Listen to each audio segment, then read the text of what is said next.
Hello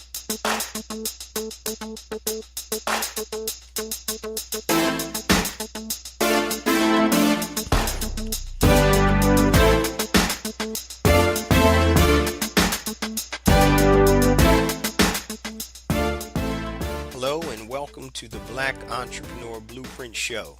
I am your host, Jay Jones. Black Entrepreneur Blueprint was created specifically to educate and inspire Black entrepreneurs to launch, build, and grow successful businesses. Join us as we help build an economic power base in the Black community by promoting business ownership. If you are currently an entrepreneur or want to be an entrepreneur, we invite you to join us every week here at Black Entrepreneur Blueprint.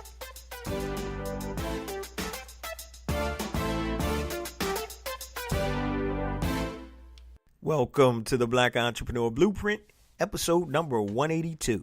I'm your host, Jay Jones, and today we have another informative and dynamic show in store for you. Today's show topic: how to protect your work with patents, trademarks, copyrights, and ISBN numbers. How to protect your work with patents, trademarks, copyrights, and ISBN numbers. Now, before we start today's show, just want to give you guys a little heads up. I'm going to be talking about a lot of websites and a lot of different resources. And I know if you're driving in your car, if you're working out, you're exercising, you're not going to be able to write all this stuff down. So I've created a resource guide that you can download, a free resource guide. And if you go to BEBprotectyourwork.com, you can download it. BEB, like Black Entrepreneur Blueprint, protectyourwork.com. BEBprotectyourwork.com.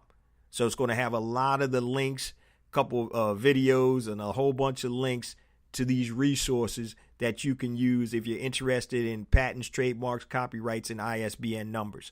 Now, that being said, I'm not going to go super micro in today's on our topics, because that's what the resource guide is for. You can go deeper. So I'm going to keep it kind of macro. And also, I'm not an attorney, and I don't play one on the podcast or on television. So if you're looking to do patents and trademarks, I would definitely recommend that you get the assistance of an attorney or some firm that does that. Now, I do my own trademarks because I've been doing them for years. On my own copyrights, my own ISBN numbers, those are pretty easy. But the patents and trademarks, those are a little more in-depth. So I definitely would recommend that you go somewhere and find someone that has experience doing that. And there's a whole bunch of firms out there that do that. So the first thing I want to start off with is the trademark search and submission information. Now, if you have a product brand, if you have a business name, or anything that you want to trademark, you're going to need to do a search first. Now, when you Google trademark search, and I want you guys to listen closely, you're going to see a ton of different things pop up. The only trademark search tool you want to use is called TESS, TESS, and that's Trademark Electronic Search System. And that's by the U.S. Patent and Trademark Office, okay? And so when you do your trademark search, go to tmsearch.uspto.gov. That's tmsearch, like trademark, tmsearch.uspto.gov. And that's where you want to do your trademark search for your names and all that stuff. And so, once again, the reason being is there are a lot of companies that have Google AdWords, and they're going to have, trademark search, and they're going to try to sell you additional products or services. You want to go directly to the source. All right, directly to the source. Now, when you do a trademark search, let me back this up for a minute.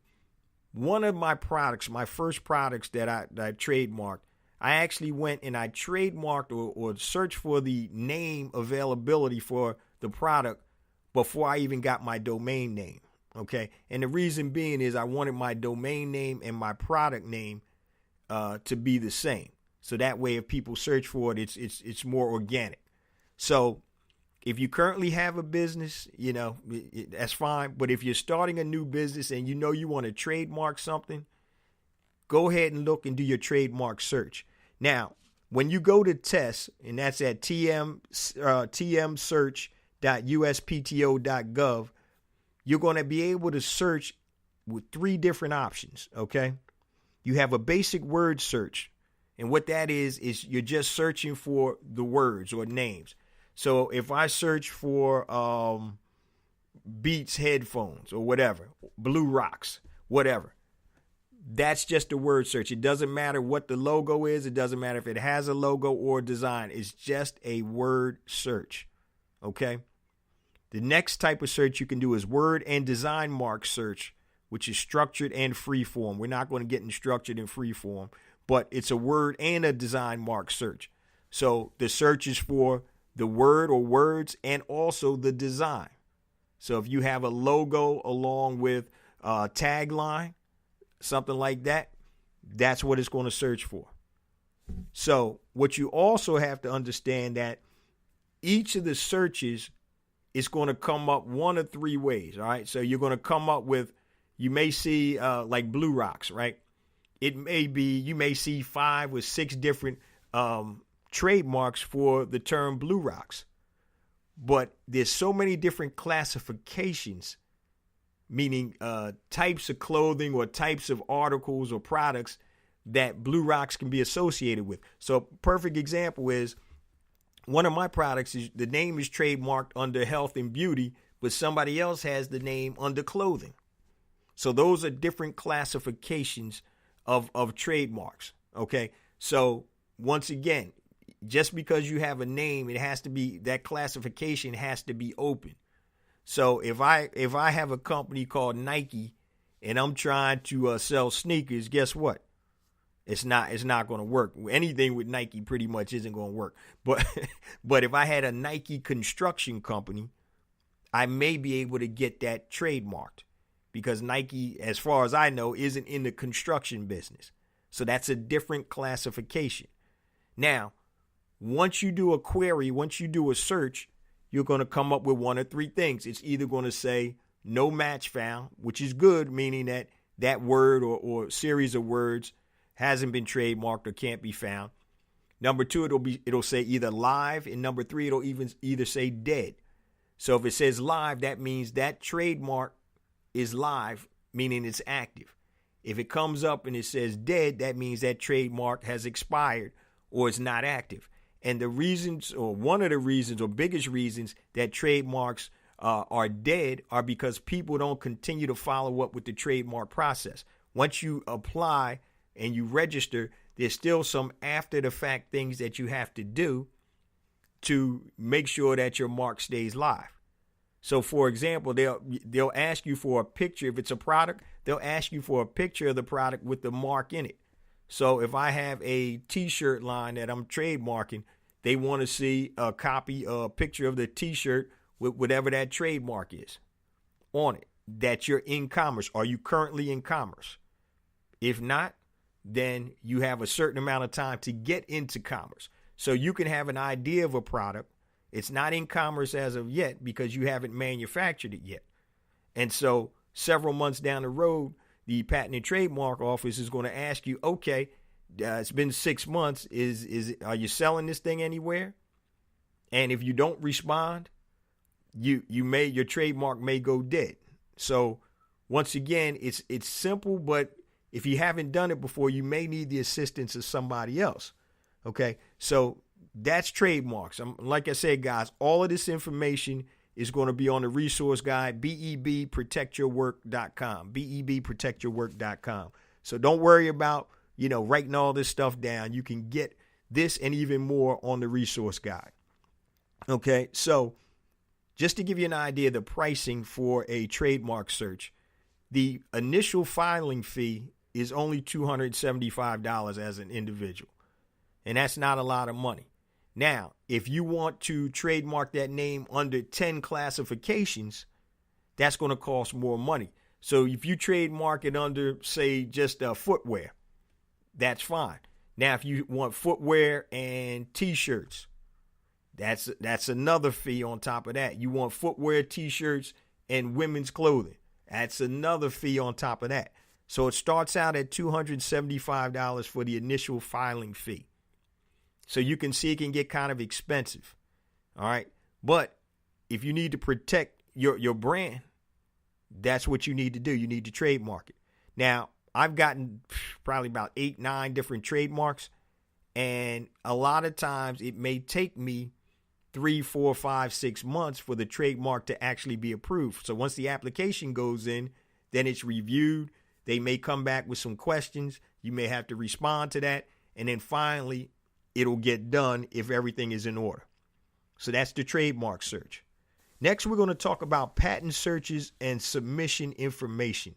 So patents deal with products or processes. So you could have a patent idea for that you're improving the spoon.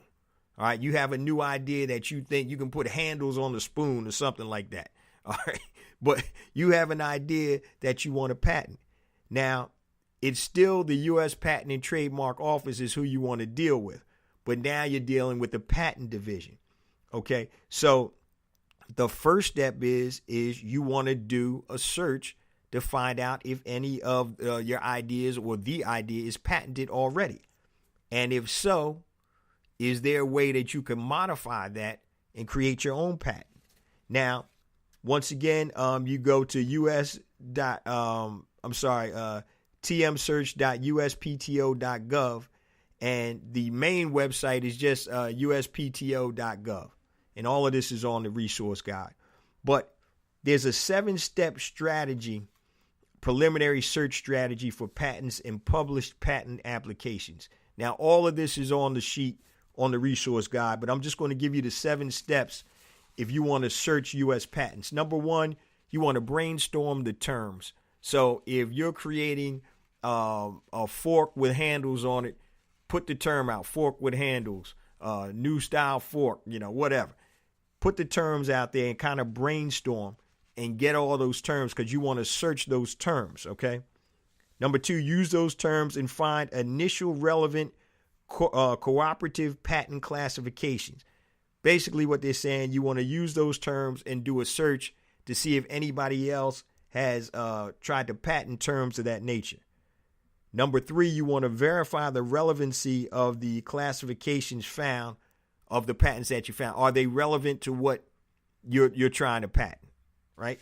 Number 4, you want to retrieve the patent documentation. So you can go right on the website and retrieve the documentation. Number 5, you want to use the documentation and the patent publications to review each one in depth for similarity to your own product or invention. Okay. Number 6, you want to retrieve the published patent application, and then you want to you want to receive the published patent application so you can review the whole application. And number 7, you want to broaden your search, meaning you want to increase the search or the scope of the search for your prospective patent or trademark. All of this, guys, once again, is on the resource guide, and I'm just blowing over it because we really don't need to go in depth with it. I'm just trying to give you the concept or the context of how to protect your work, with patents, trademarks, copyrights, and ISBN numbers. So that was a patent search, which is very similar to a trademark search. The difference is it's more in depth with a patent because they have utility patents. You have all types of process patents. You have a whole bunch of stuff that you're probably going to need an attorney or a company that does patents to work with you. I wouldn't even imagine trying to patent an idea by myself. Now, I'm sure there are a lot of people that can. I just haven't done it and don't have the the want to do it. I'll go pay somebody to help me do that. Trademark is a little easier. So we've gone through trademarks, patent search, and now I want to talk about copyright search and submission. Copyright search and submission. Now, copyrights are more for literary work. It could be, literary work, performing arts, visual arts, digital content, motion pictures, and photographs. So you want to be able to copyright your product. So NFL, copyright of the National Football League. Anything that you have that you've created, you want to be able to copyright it. And basically, it's the exclusive legal right given to an originator or an assignee to print, publish, perform, film, or record literary, artistic, or musical material and in musical material. So your work is actually under copyright protection, guys, the moment that is created in a fixed intangible format. So you can write a book as long as it's in a fixed intangible format, it's actually copyrighted. The difference is you haven't registered it. Now, if you register your work, that gives you a little better legal protection. All right. So if you create a song, it's your song. You own the copyright. The problem is if it's not registered, then somebody else can come along and now you can have a dispute. So you want to register your material, all right, with the copyright. Now, in terms of an application fee for copywriting, and I've copyrighted on my books, I copyright them, I register them. It's only $35 for the online application, so it's not hard at all. But you definitely want to register your work. So the link to the U.S. Copyright Office homepage is copyright.gov. And I also have on the resource guide a direct link to register your work. And I have the phone numbers and all of that. But so if you're writing a book, it's already copyrighted, right, by law, but it's not registered. So that's what the copyright division is about. You need to register your work, all right? And the registration is only a $35 online fee for copywriting. All right, so you can search copyrights, and it's in order to search a copyright, it's cocatalog.loc.gov. cocatalog.loc.gov. And that's how you can search copyright records. All right. Or just go to copyright.gov and it have all the resources on there for you. So if you're a writer, a filmmaker, a musician, artist, or whatever, you need to register your work. You need to register your work to protect yourself. All right. Once again, remember, as soon as you create it and put it in a palatable format, be it a book or whatever, it's already copyrighted. The problem is it's not registered. So when you get into a legal battle, then you want to be the one that has your work registered. All right. So we've gone through, once again, trademarks. We just did copyrights and we did patent searches. And the last one I want to talk about, if you're a writer, you definitely need this. It's an ISBN number. It's an International Standard Book Number. And it's the most important identifier for your book can have. All right. Now, if you go online and look at buying ISBN numbers, there are going to be a ton of different websites selling ISBN numbers. You don't want to buy from somebody else. Who you want to go to is Bowker, BOWKER.com. Bowker, BOWKER.com. They are the only place in the United States. They're the ISBN agency for the United States. They're the official agency for the U.S. There's several reasons why you need to get your own ISBN number from Bowker.com. All right. The publisher is linked to the ISBN number. So if you go online and you see somebody selling an ISBN number for $5, when that ISBN number is input into the system, it's going to show whoever owns that ISBN number as being the publisher of that work. So the purpose of the ISBN is to identify one specific version of your book. Now, for example, if you have a hardback book, that's one ISBN number. Softback of the same book, another ISBN number. Electronic version of that same book is another ISBN number. So if you have it in 3 different formats, hardback, softback, and electronic, you need 3 ISBN numbers. Okay? So, and those numbers are unique. And what they do, they simplify, distribution of your books throughout the global supply chain. So if you don't have an ISBN number, you're not going to know what your sales are. If you're selling through bookstores or whatever, you're not going to know what your inventory is, and nobody's going to take you in retail without an ISBN number. All right. So if you're trying to get into Barnes and Nobles and on Amazon, you can do it on Amazon without it. But if you really want to be professional, if you're an author, you want to definitely have an ISBN number.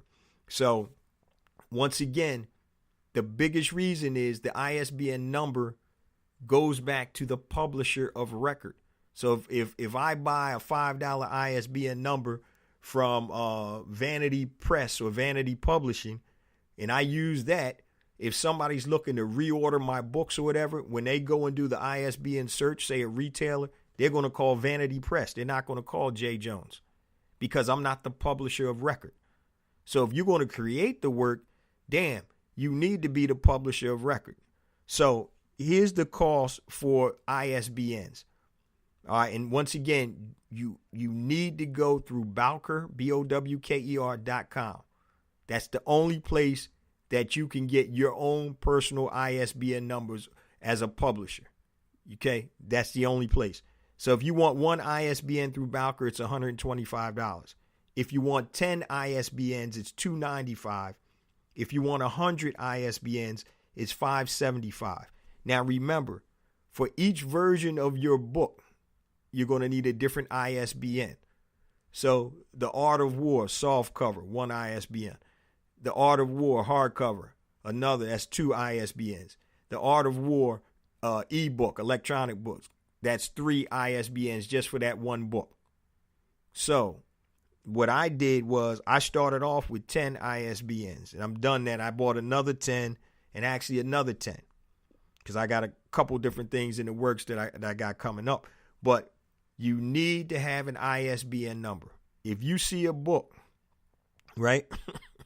If you see a book without an ISBN number, you better damn well know it's self-published. And there's nothing wrong with self-publishing because that's what I do. Okay? Now, in addition to that, if you are an author, you want to get an ISBN number and you also want to register the copyright of your book.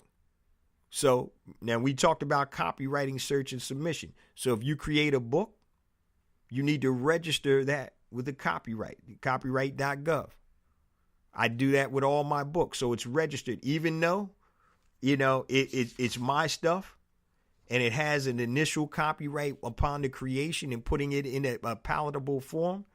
I still register my book, ISBN number and everything, with the copyright. Copyright.gov. You definitely want to do that. You want to protect yourself. And that's what today's show is about, protecting your work. All right, protecting your work. You don't want to sit there and create something and then let somebody come and knock you off or take over because you were too lazy or didn't think it was important enough to protect your work. Now, once again, we're talking patents, trademarks, copyrights, and ISBN numbers. And, there's other ways to protect your work too. But these are the major ones based on what type of medium or what type of product and or service or whatever you're creating. So once again, we're going to start off with trademark search. You want to go to tmsearch.uspto.gov. Once again, all of this is on the resource guide at bebprotectyourwork.com. So you want to go there and do a search for a patent search. You're going to the same uspto.gov. And there'll be a link for a patent search. It's a little different. It's a little more in-depth when you're doing a patent search because you have all types of different patents and it's a lot more research. All right. Next, you want to go into copyright searches, and that's pretty easy, copyright.gov. Everything is on the resource guide. And then the ISBN registration. Registering your book if you're an author. Register your book, ISBN registration, so you are the publisher of record. Okay? Unless you get a book deal, then somebody else, Random House, may be publishing your book. But if you're self-publishing, you want to create your own publishing company. All right? You want to be the publisher of record. So I have my own publishing company. So anytime I write a book, it's my own publishing company.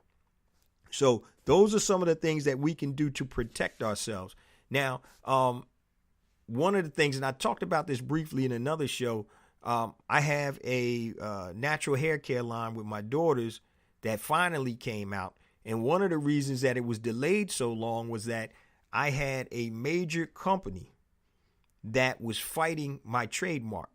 So it's funny because when you have these large multinational conglomerates, they have attorney firms that all they do is they sit there and they look through all the trademark applications to try to find prospective trademarks that may infringe, quote unquote, on their name or their brand.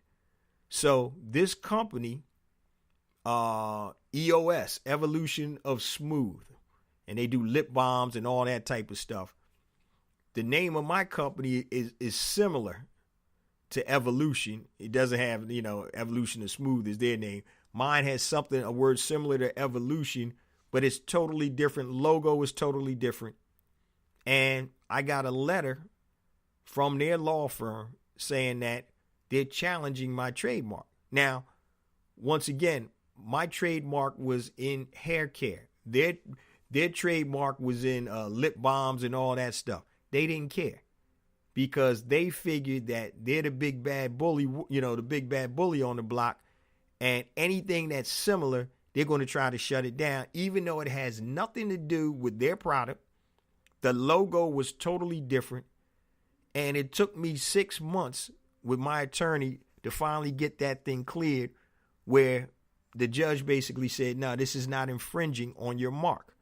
But it just so happened that when I looked at the email that was sent out with the initial complaint, they had an attachment with close to 30 other names or companies that had an Evolution or something similar to Evolution in the name.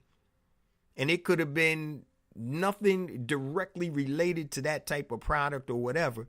But that's what these big attorney firms will do. They sit there and if they have a multinational client, they're going to sit there and they're like, anything that comes out with any of the words in their name, Evolution of Smooth. So I bet you everybody that had Smooth in their name looking for a trademark, they were going to get a letter. And they do it just so they can protect their interest or their brand.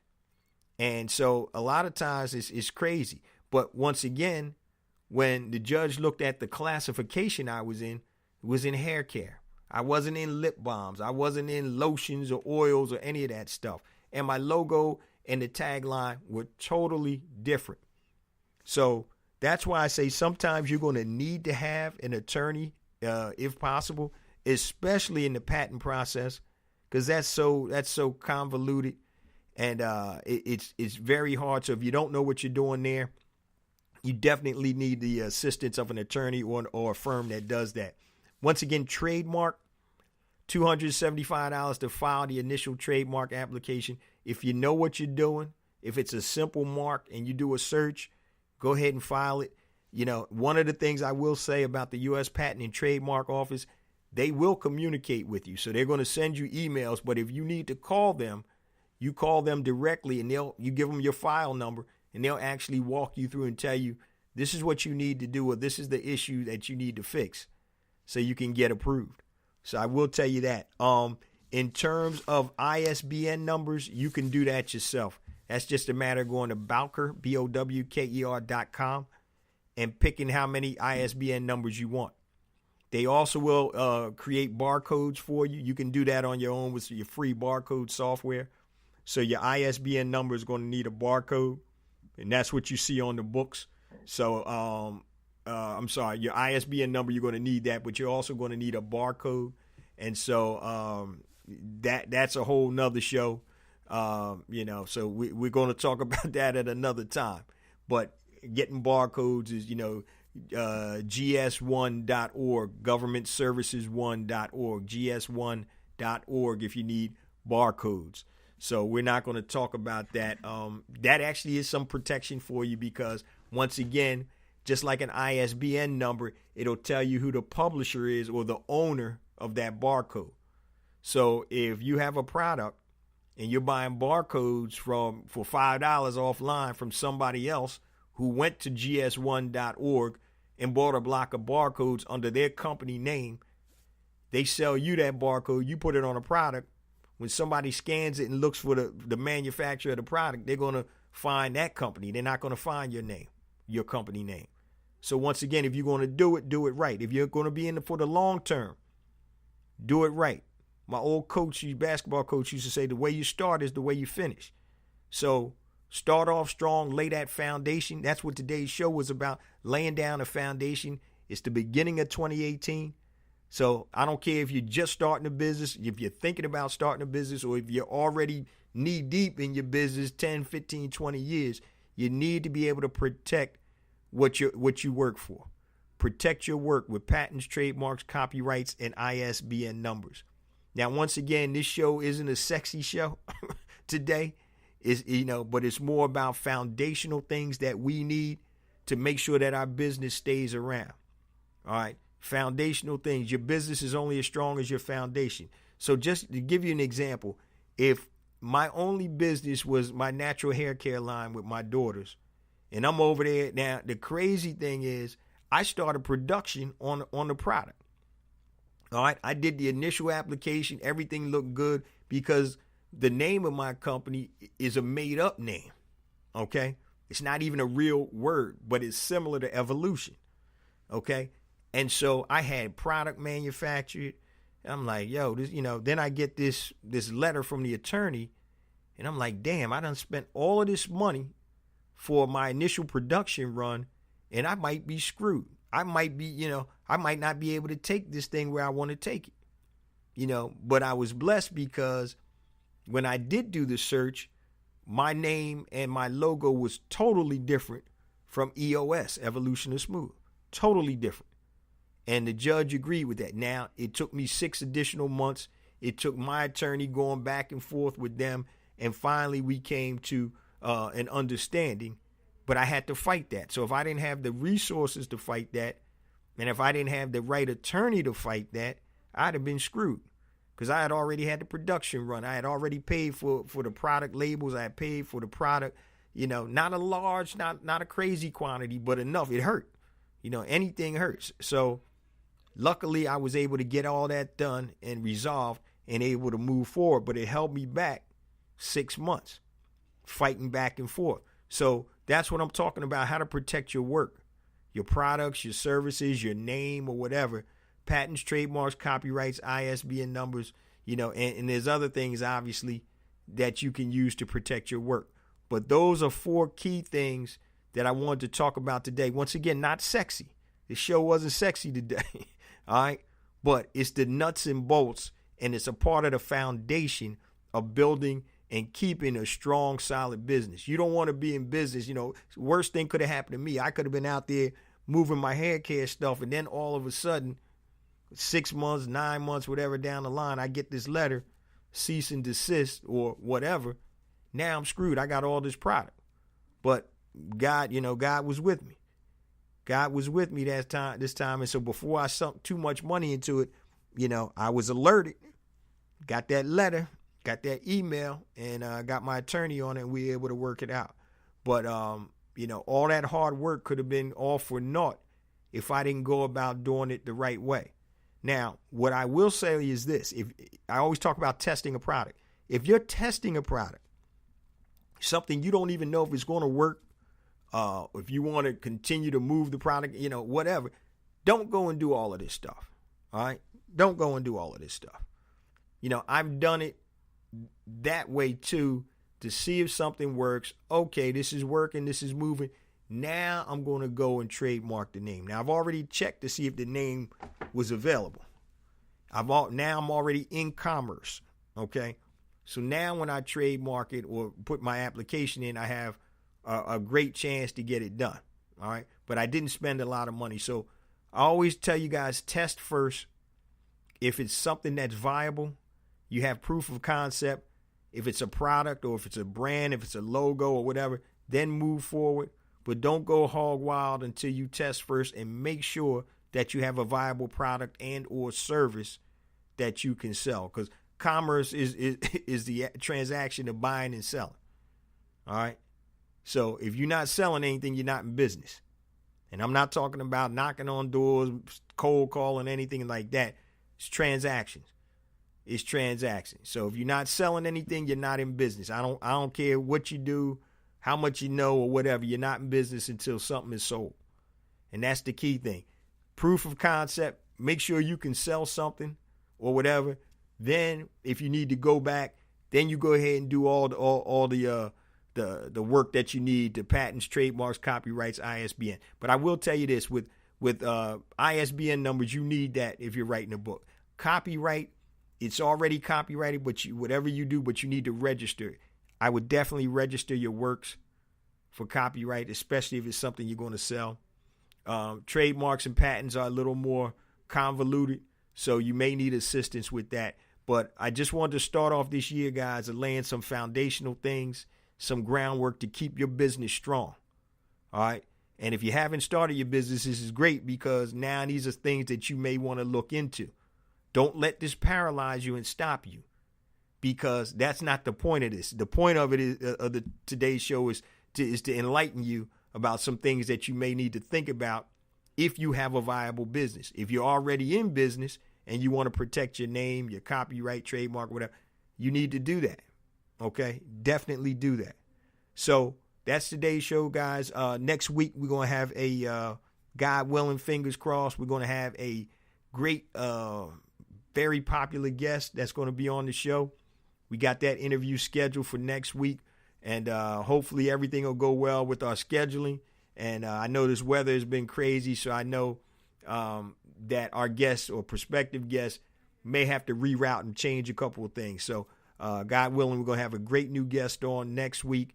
But please, guys, if you need to contact me, and I enjoy getting the emails and all of that stuff, great questions. If you need to contact me directly and it's something that's long, just email me at jjones@blackentrepreneurblueprint.com. That's JAYJONES @blackentrepreneurblueprint.com. Facebook, Black Entrepreneur Blueprint. Twitter, jjones001.